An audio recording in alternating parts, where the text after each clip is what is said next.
Hello everybody, it's Steve, and yes, another unboxing video. The only thing I've done with this box so far is just take out the packing slip. It was right on top when I first recorded it, had my address on there and everything.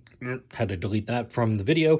I do like a little bit of anonymity when I'm recording these things. That's why you don't see my face. But there are 3 ships from Eaglemoss / Master Replica in here. The title's probably telling you which one we're going to be looking at today, but this intro is really for all 3 of the ships.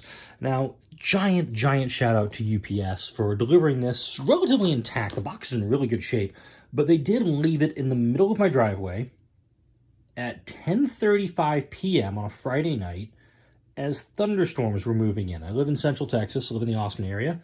Oh, that's all you're going to get from me on where I live. But yeah, just had I not checked my email or checked the tracking right before I went to bed last Friday, I would not have seen that this was just waiting in the middle of my driveway for me. Had I not seen it, this box would have been soaked and everything would have been ruined. So we got the Oberth class USS Pegasus. We got that one, set that one off to the side. We got Voyager down here, and we've got the USS Bonchoon Nebula class. I'll set those ones off to the side, and we'll come back as we're starting to look at the ships in question. Go ahead and empty out that box. And it's a nice little box. Go ahead and set that off to the side. Taking a look now at the Oberth class. This one in question is the USS Pegasus. This one appeared in the Season 7 episode of the same name, the Pegasus, of Next Gen. It was Riker's first ship out of the Academy, captained by the time we see it in the show, Admiral Pressman. And, oh, we actually do have a magazine with this one. Very nice.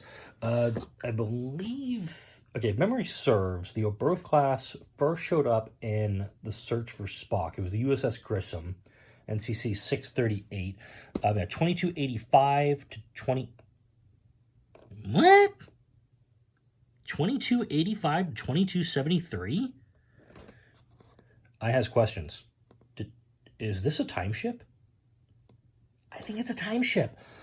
But I remember just reading into these things that, so crew of 80, yeah, it even says active 2285 to 2273 in here.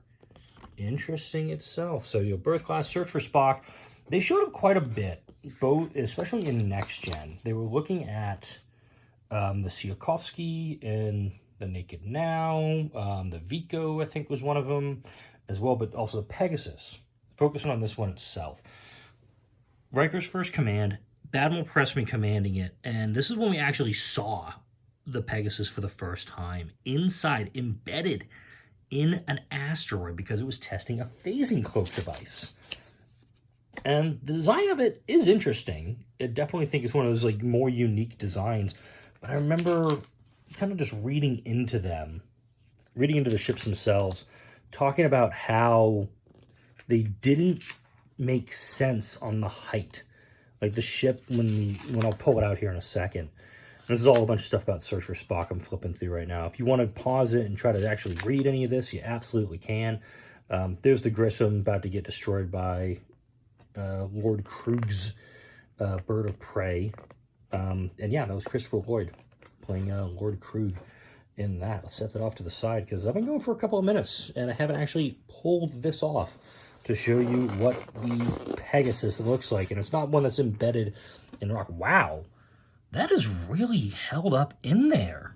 Got some really good styrofoam in it. We've got our base stand. Base stand number is 2664-A/B. So we got a lower number for the Pegasus than we got for the Voyager.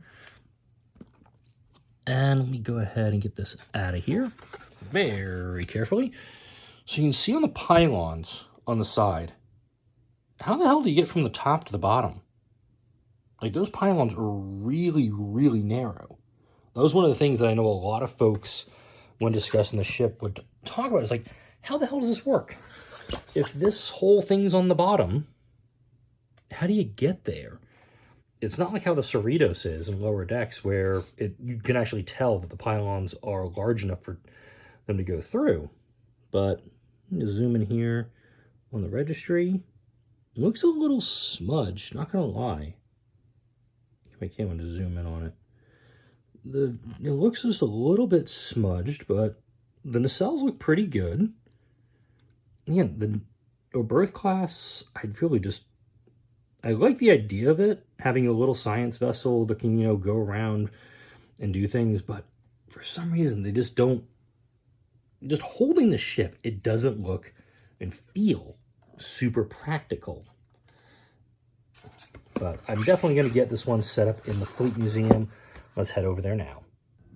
And now I've got the Pegasus, just kind of in its temporary spot here in the Fleet Museum next to the NX refit. I've got the Enterprise B back behind it.